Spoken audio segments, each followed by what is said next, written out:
We are the Lab Doctors. I'm Amanda. I'm Dorothy. And I'm Zhao Yong. We are biomedical researchers who realized we still have a lot to learn about science. So why not join us on this quest?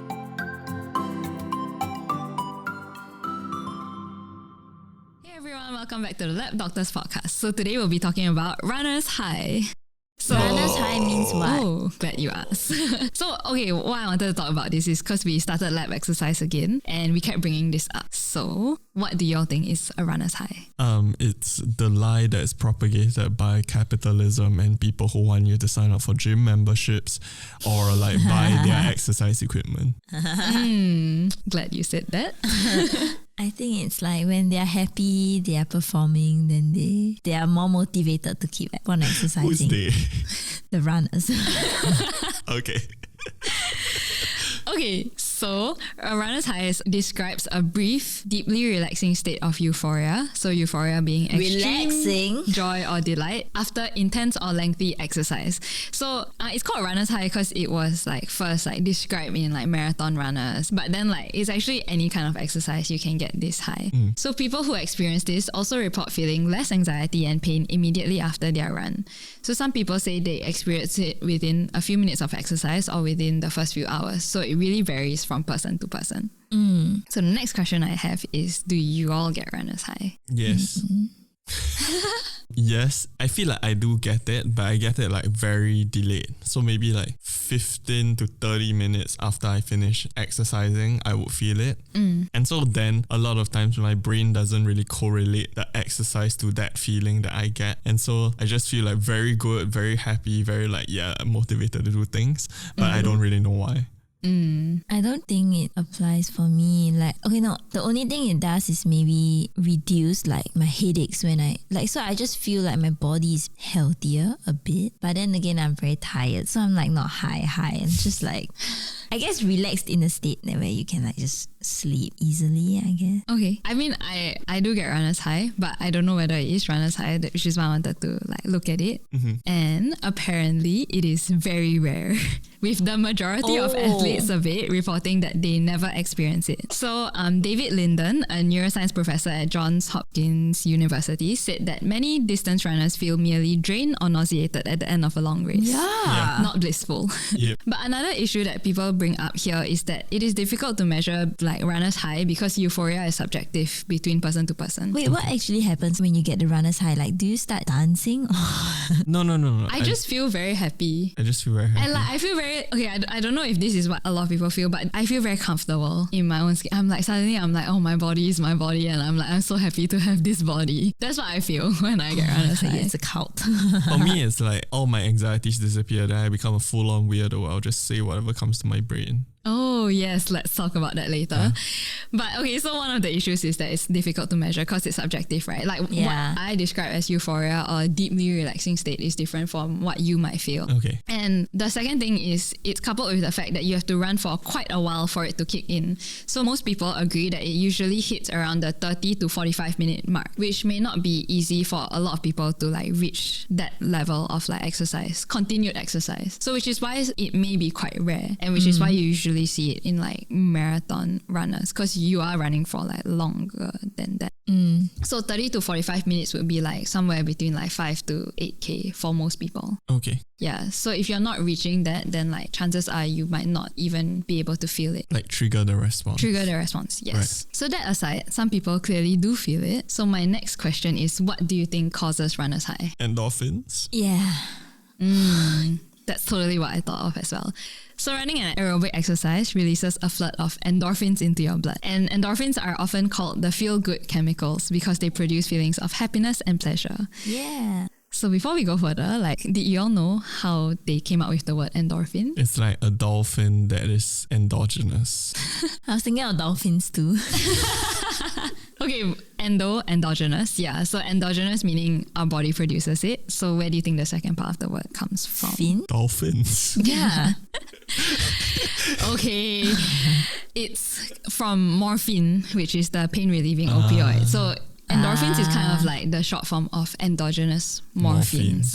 Yeah. So anyway, so it's a natural pain reliever. So this may help you to endure longer periods of exercise. Oh, this is so sadist though. It's like, It's a bit masochistic. If it sounds masochistic. Oh. So I wanted to test this out yesterday. So because they exercised yesterday. yeah.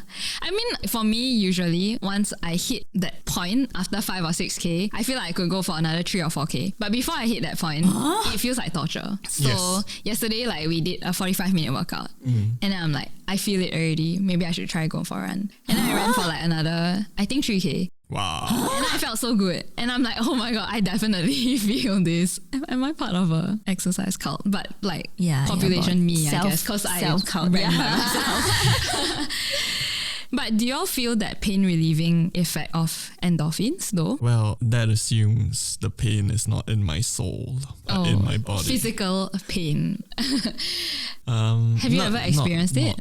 Not too much, I think. Okay. I think I don't think I'm that motivated to exercise where I'll hit the mark where I'll be like, I feel great. Okay. Every time I finish exercising, I'm just like, tired, done, enough. Yeah.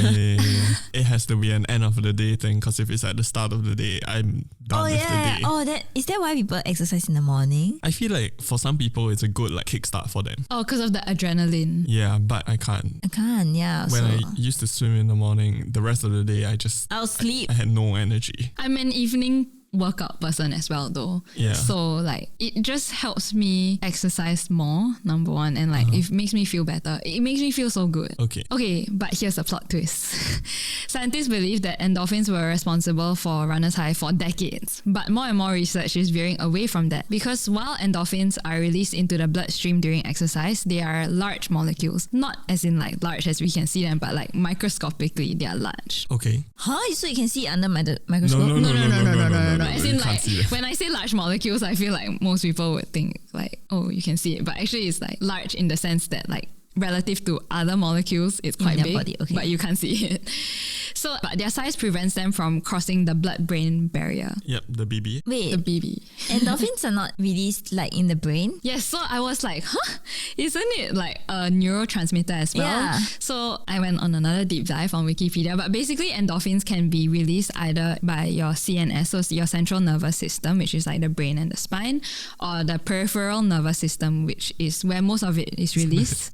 Isn't that everything? Yeah. Okay, so like when you exercise, they believe that it's mostly secreted by the pituitary gland, which releases it to your peripheral nervous system, which is like your bloodstream. Yes. Not so much in your brain. Okay. If that makes sense. Yeah. Okay. So like all the endorphins that are circulating in the bloodstream that people have like measured to be higher after exercise, those endorphins do not cross the blood-brain barrier, which is why they are like veering away from thinking that endorphins are solely responsible for the runner's high. Okay. Does that make sense? It does and it doesn't, in the sense that, but if the endorphins are like suppressing pain in the peripheral nervous system, then technically the feedback will go back to the central nervous system and it's like, I feel good. A bit of that, yeah. Yeah. Yes, let's go there. So the blood-brain barrier, for people who are not familiar, is that barrier that protects our brain from foreign pathogens or molecules. So like not everything circulating in your bloodstream will go to your brain. So it's like protecting your brain. Yes. So what is the molecule that is responsible for it? So new research points to another type of molecule known as endocannabinoids. So Sounds like cannabis. Yeah. yes. A little THC. Oh yes, THC. So THC stands for tetrahydrocannabinol, which is the active compound in cannabis or weed or marijuana or I don't know what everyone calls it. But basically, so endo, again, endogenous, and cannabinoids, which is the active compounds in cannabis. Yes. So these molecules act on your endocannabinoid system, the same system that is affected by these drugs. Okay. So like endorphins, endocannabinoids are produced when you exercise. And the specific type is anandamide, which is found at high levels in the blood after a run. Okay. So they are smaller than endorphins and can cross the blood-brain barrier and result in psychoactive effects like euphoria, feeling calm, and reduced anxiety. Oh, yeah. Okay, so this line of thought started from a paper published by the group from the University of Heidelberg, who showed that in mice, increased endocannabinoids reduces anxiety anxiety and sensations of pain in mice. And if you remove the cannabinoid receptor, you also lose that reduction in anxiety and pain. Right. So since then, more research has been carried out to show that endocannabinoids are involved in the mood elevating effects and the refilling of energy stores that you feel during exercise. Right. Yeah. So this is why, because endocannabinoids are smaller and thus can pass the blood-brain barrier and is high in the bloodstream after you exercise. This is why scientists believe, or they're going in that direction, that endocannabinoids are actually directly responsible for runner's high, as opposed to you said endorphins, it will relieve pain and then it will signal back, whereas this one is direct. Right. Okay. Yeah. So another hormone that scientists are also looking at is leptin. The hunger one. Yes. Good job, biology. So leptin is a hormone derived from fat cells to tell your brain that your body is full on fuel and energy. So leptin is actually the feeling full hormone. Right. So this is opposed to ghrelin, which is the hunger hormone. Okay. That's very simplistic explanation of what leptin and ghrelin is. But anyway, so it was previously shown that low levels of leptin, so low levels of this full hormone, was linked to exercise addiction and fast marathon times in humans. Oh. So new research has found that in mice, low leptin levels were linked to faster running speeds and duration. And on top of that, altering leptin levels was linked to dopamine signaling. So dopamine is one of the happy hormones, and therefore the likelihood of experiencing runner's high. But again, with both these hormones, more research needs to be done. So you're saying if your leptin is low, you run faster. That means Yes. when I'm hungry, Yeah. I run faster. When you're less full. Okay, when I'm less full, not when I'm hungry, when I'm in a state of hunger. Okay, so why do you say it makes sense? And let's see. It makes sense to me because hunter-gatherer times, when you need to get food, the drive would be ghrelin or leptin. And so if you feel less full more often, then you would exercise more and you would feel better. Yes, that's exactly right. To So they exercise. I was thinking more to then go and catch the food. but you need to run fast to catch the food. Yeah. So it's not exercise like we do nowadays because they probably don't need to exercise. Yes, but then I think evolutionarily, is that the word? You would still have the effects of these hormones in play. Yes. Because in olden times, if you were hungry, you would have to go out and run. Yes. Whereas now, we're mostly sedentary and food source is not scarce. And Nowadays, if I'm hungry, I just order the food and don't even want to move. Oh my gosh. yeah, so I found it interesting that they are looking at actually other hormones besides endorphins. And Yeah.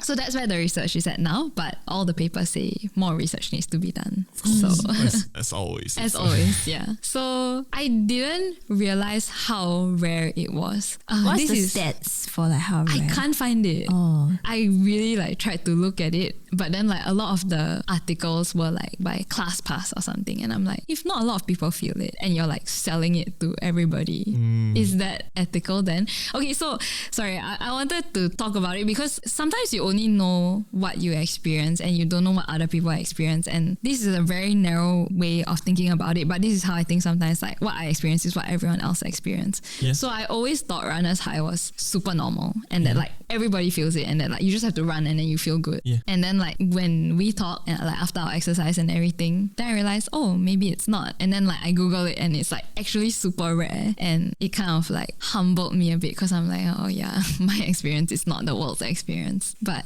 Yeah, Amanda is very privileged and she doesn't even realize it. yeah, this always I feel Amanda's just a happier person in general. I have high empathy and I experience runner's high and I have no other health problems and don't experience cramps. And I do experience cramps for the record. It's just not that bad. Okay. Blessed. Hashtag blessed. and it's but everyone experiences life the same as me.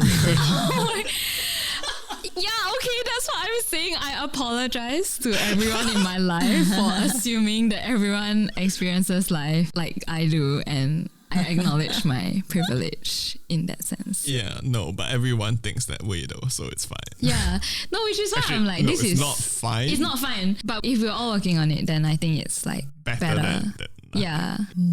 But going back to that, then I'm because I do kind of feel runner's high sometimes. And I also know that I feel hungry a lot. right after exercising? No. So like in general, I'm a person that is like, oh, I'm hungry. Like, actually, maybe I got thyroid problems, but I don't know. Oh my god. No, don't say that. I might, but like who knows? Anyway, but like I do experience that lowered anxiety, and so I mean also that's it. Exercise is also one of the more proven methods that actually helps with depression and also a lot of anxiety disorders. Okay. So I don't know how true this runner's high being rare is, or is it just again people are just feeling it at different levels. Maybe people are actually not exercising hard enough. You're saying like, oh, I need to exercise for 30 minutes or 45 minutes, but like how intense is the exercise? Is walking gonna give me that high? No, like so there's a lot of ambiguity and maybe it's not like the definition of runner's high is very specific, like but you can feel different levels of relaxation and anything would be actually beneficial already. Yeah. Oh, I'm so glad you brought that up. I actually wasn't going to talk about it, but there are many long-term health benefits of exercise. Oh, really? Do tell, man. No, I was just like, I don't know if this is too much, but okay, I tried to only take the important part of the article. But basically, regular cardiovascular exercise can actually spark growth of new blood vessels to nourish the brain, which is why you do feel the mental health benefits. So exercise may also produce new brain cells in certain locations through a process called neurogenesis. Oh, I thought it's like you make brain cells like in your legs. Oh, no, dude. Okay, so neurogenesis in your brain, which may lead to an overall improvement in brain performance and prevent cognitive decline. So exercise does have a dramatic antidepressive effects because it also blunts the brain's response to physical and emotional stress. So what's more, the hippocampus, so that part of the brain that is associated with memory and learning, has been found to increase in the brains of regular exercisers. So other mental health benefits include improved working memory and focus, better task switching ability, and elevated mood. So any aerobic exercise, including running or jogging, if you make it a part of your regular routine, you can actually experience the mental health benefits of exercise. So this David Linden, so that neuroscience professor from the beginning of the episode, says that voluntary exercise is the single best thing one can do to slow the cognitive decline that accompanies normal aging. So basically, this is my agenda to get everyone to exercise, even if you don't experience runner's high. That's true, that's important. I mean, stop rolling your eyes, okay? It's like short-term benefit versus long-term regret, if I can justify it all away. But there is short-term benefit and long-term benefit, so why wouldn't you do it? What's the short-term benefit? Runners, you just feel happier, like, or you feel more relaxed, or you feel like your pain goes away. Pain relief as well. But what about the pain in my soul? And as usual, that's the thing. Like, how much do I hate exercise for me to like want to feel all these things you need to weigh? But you do agree. Okay, like one of the main reasons I exercise is for cardiovascular health. It's not to chase that runner's high. Yeah, I just don't. So isn't it enough? Just let me. I mean, I'll like, just die young. you talk about like endorphins and endocannabinoids. Yeah. Anyway, you say like these are just the ones that we make endogenously. What about the ones that I can get externally? Oh my god, we're not going there. And then can they make like endocannabinoids in? Oh, that's what you mean. Yeah. Oh my shoot. It's not endo anymore. And as usual, please don't take drugs. Yeah, as usual, please. Say no to drugs.